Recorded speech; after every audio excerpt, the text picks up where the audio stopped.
아까 잠깐 이제 연준의 피벗 이야기를 했는데 그게 조금 밀릴 수 있다 이야기를 해주셨는데 그 이야기를 조금 더 해주실 수 있을까요? 이제 금리의 피크는 언제로 보고 어떤 배경에서 그 즈음으로 이제 보시는지도. 기준금리와 시중금리를 다 같이 말씀을 하시는 건가요? 일단 기준금리부터. 네. 일단 기준금리 저희는 기준금리 긴축, 그러니까 긴축의 종점이 내년 상반기 아무리 길어도 그 정도로 가요. 네. 네. 네. 네. 어쨌든 인상을 한 다음에 어느 정도 일정 기간 동결을 하고 네. 그 다음에 이제 상황을 보면서 인하를 하겠죠. 네. 이렇게 시차가 생길 수밖에 없는 이유는 통화정책은 한 명한테나 혹은 아니면 특정 주체한테만 영향을 주는 게 아니라 모두에게 뭐 여러 단계를 거쳐서 파급 효과를 주는 거라 6개월, 네. 최소 6개월, 뭐 최대 10개월 뭐 이런 식으로 시간이 걸리잖아요. 네. 그래서 동결을 할 시간이 어쨌든 확보가 돼야 된다. 그죠. 그 다음 달에 바로 인하하기는 좀 그러니까. 네, 뭐 코로나다, 뭐 금융위기가 갑자기 빵 터졌다 이런 위기가 아니고서는 그렇죠. 그렇게 바로 스탠스 전환을 하면 오히려 금융시장이나 경제에 굉장히 혼란을 주잖아요. 그렇죠. 네, 그래서 좀 과거에 보면 미국도 인상기에서 인하기로 전환하는 시간이 네. 평균적으로 그래도 한 6개월 정도는 있었어요. 약간 그거는 동결 네, 기간이라고 보면 될까요? 맞아요. 한 반년 기간이. 정도 이제 동결하면서 가는. 네, 그러면서 상황을 보는 거죠. 인상의 효과도 보고 최종적인 효과도 보고 어쨌든 인상을 하면 경기에 부담이 되는 건 맞으니까 네. 지금 현재 경기 상황이 어떤가 그거를 진단하는 시간도 좀 필요한 거죠.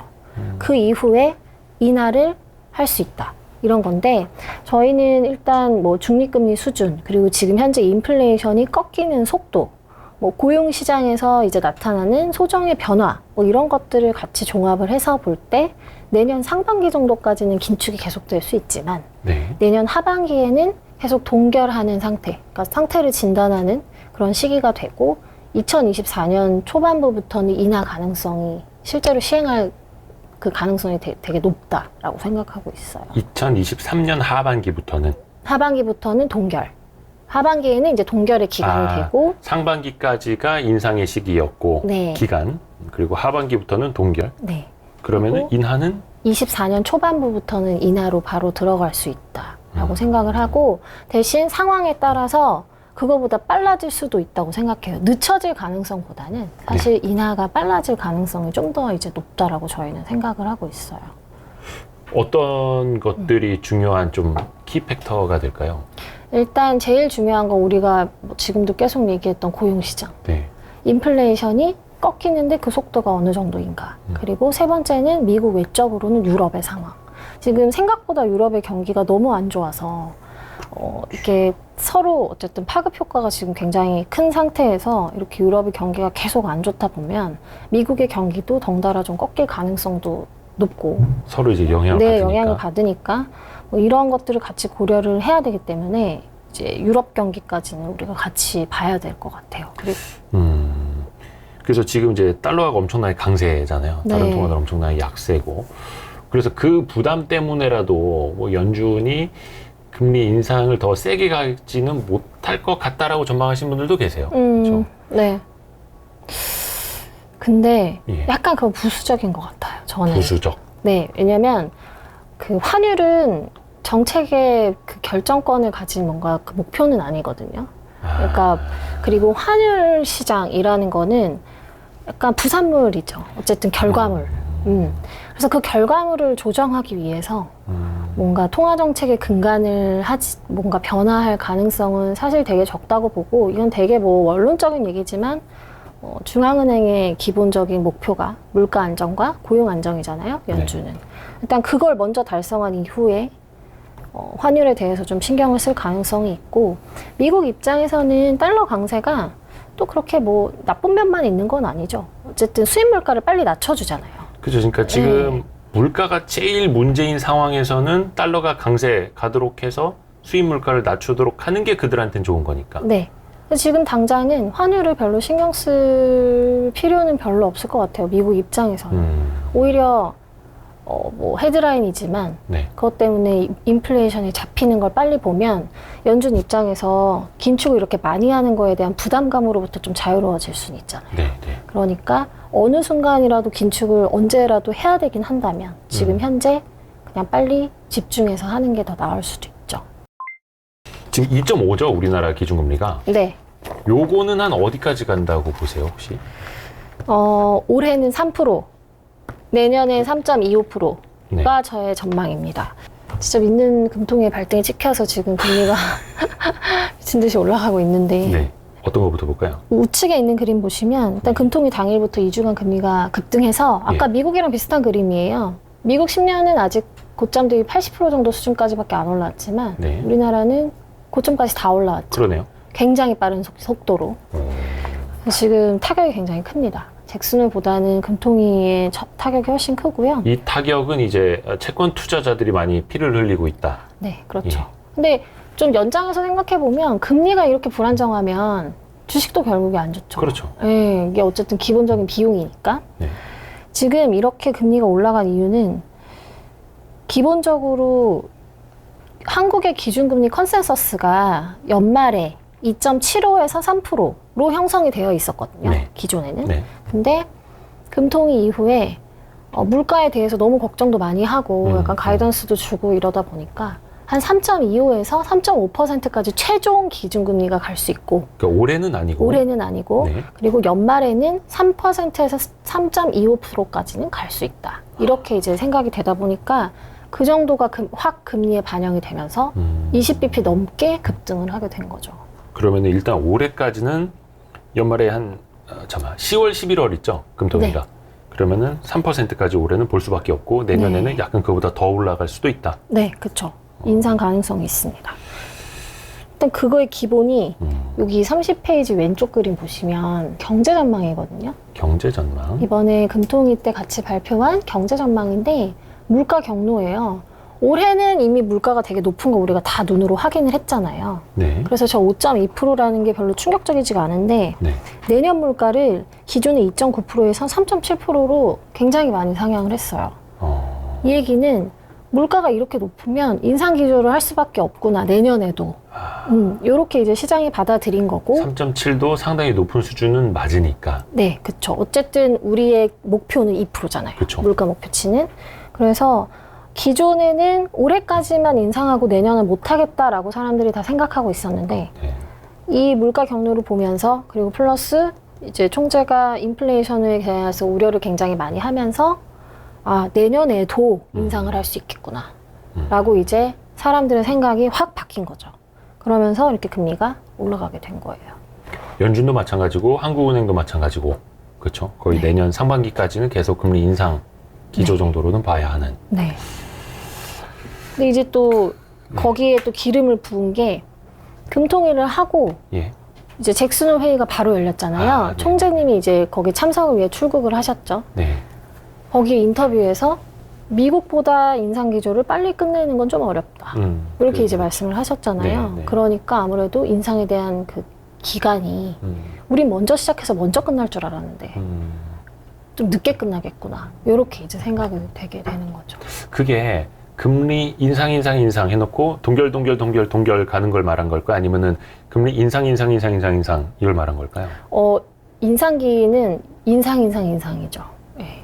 거기 그렇게 포함이에요. 인상기는 인상이 끝나면 그냥 끝나는 시기이기 때문에 동결 구간은 인상 기간으로 치진 않습니다. 그래서 이렇게 시장이 많이 힘들어 하는구나. 네. 아까 제가 이제 뭐 연준의 피벗 여쭤본 이유가 이제 그래도 금리의 피크는 언제일까 여쭤봤던 거잖아요. 물론 시장 금리는 연준의 기준 금리보다 항상 선행은 하죠.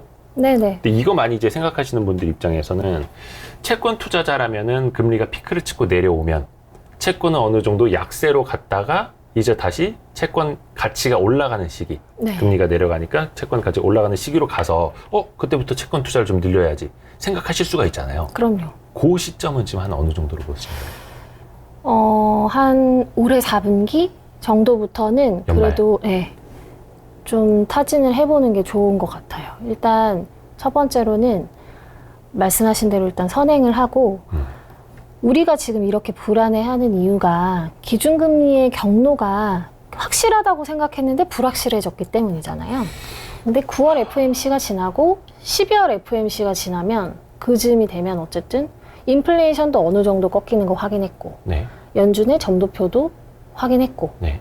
그리고 경기가 대략적으로 어느 방향으로 흘러갈지 것도 확인이 되겠죠. 네. 뭐 고용시장이라든지 지금 약간 애매한 구간에 이제 걸쳐져 있는 아이들의 흐름을 우리가 확인을 하는 시기가 4분기가 될 거란 말이에요. 네. 그러면 그때 가서는 긴축을 추가로 더 기존에 줬던 점도표보다 추가로 더 많이 하는 것보다는 이런 경기가 좀 꺾이는 부분들을 반영해서 덜 할 수 있겠네 라고 반영을 좀 할 가능성이 높죠. 그러면 경기의 그런 부진한 흐름이 확인되는 한 4분기 경에는 채권을 좀 투자해서 수익을 볼 가능성이 좀 있고, 그리고 보통 과거에 보면 금리 고점은 언제냐면 긴축기 중후반부 내부에서 이제 고점이 형성이 되는데 마지막 인상보다 한 4, 5개월 전이에요.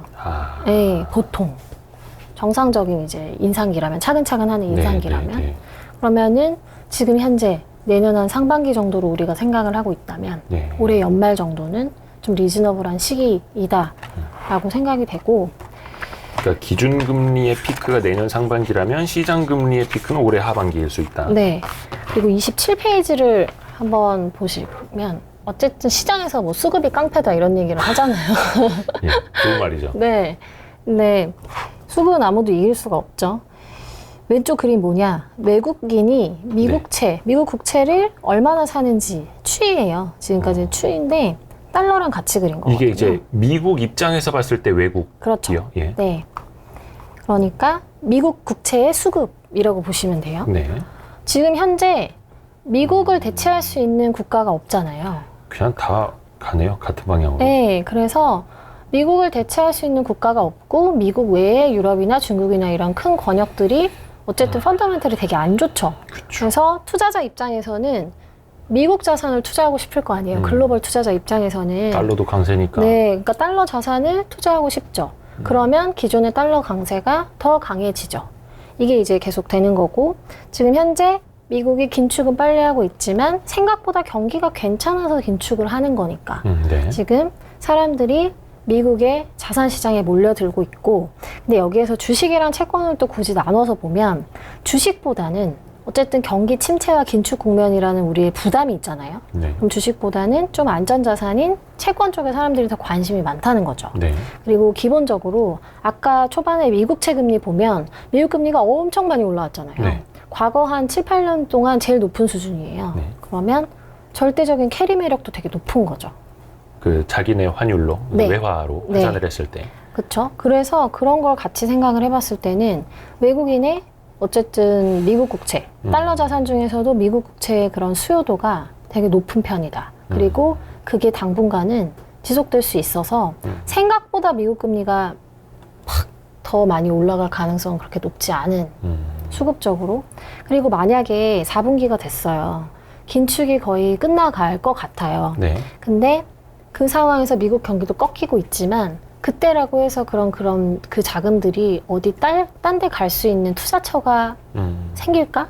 유럽이라든지 네. 대체할 수 있는 약간 그런 걸 또 생각을 해봤을 때는 쉽지 않다는 거죠. 그래서 달러 자산 선호가 일단 수급적으로 되게 높고요. 27페이지 이제 우측에 있는 그림도 보시면 네. 이건 조금 단기적인 거긴 한데 네.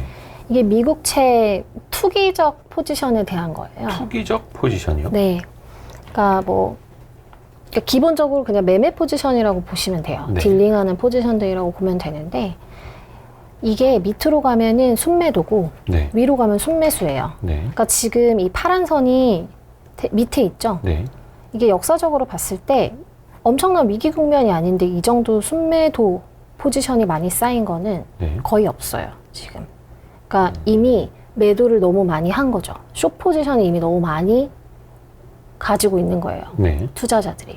그렇다면 추가로 여기에서 숏을 쳐야 금리가 상승을 하는데 이미 숏 포지션을 가지고 있으니까 확률적으로는 그걸 언와인딩해서 그걸 푸는 거죠. 네. 포지션을 풀려면 매수를 하는 거죠. 네. 환매수. 그렇게 매수를 할 수 있는 약간 그런 가능성이 높은 지금 포지션 자체다.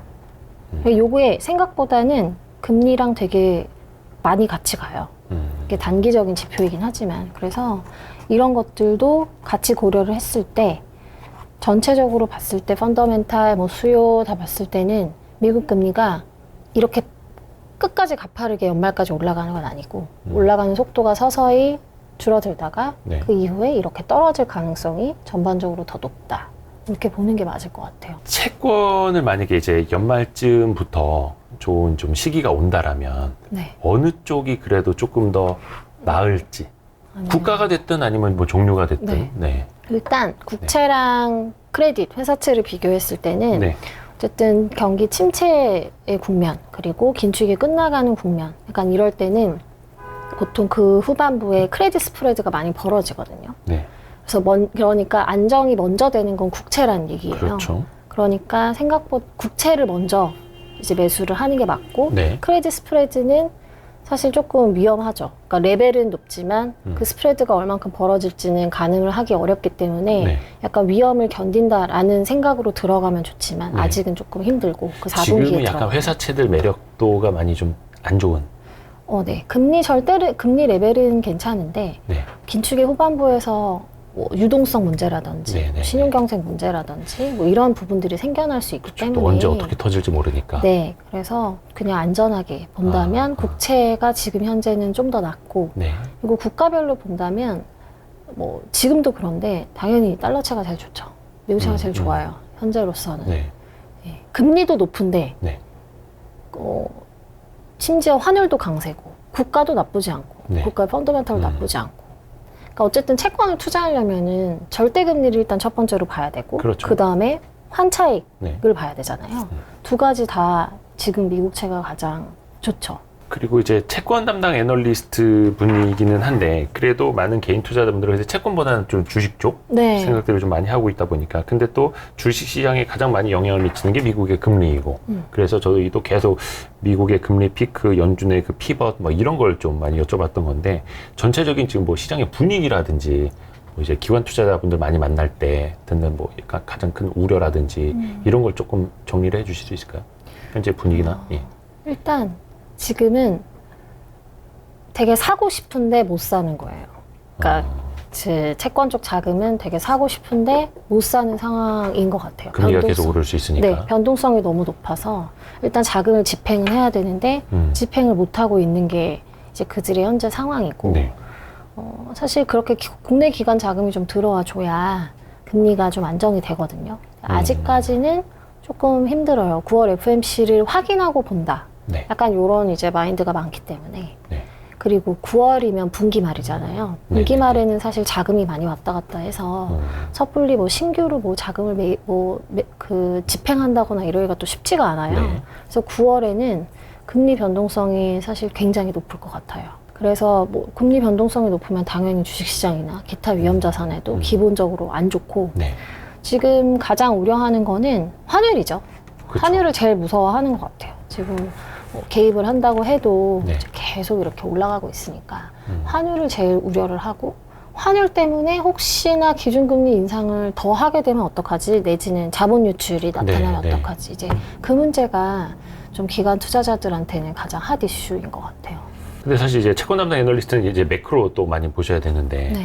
지금 이 환율은 저희가 이제 9월 7일에 찍고 있는데 1387원까지 아까 제가 봤는데 네.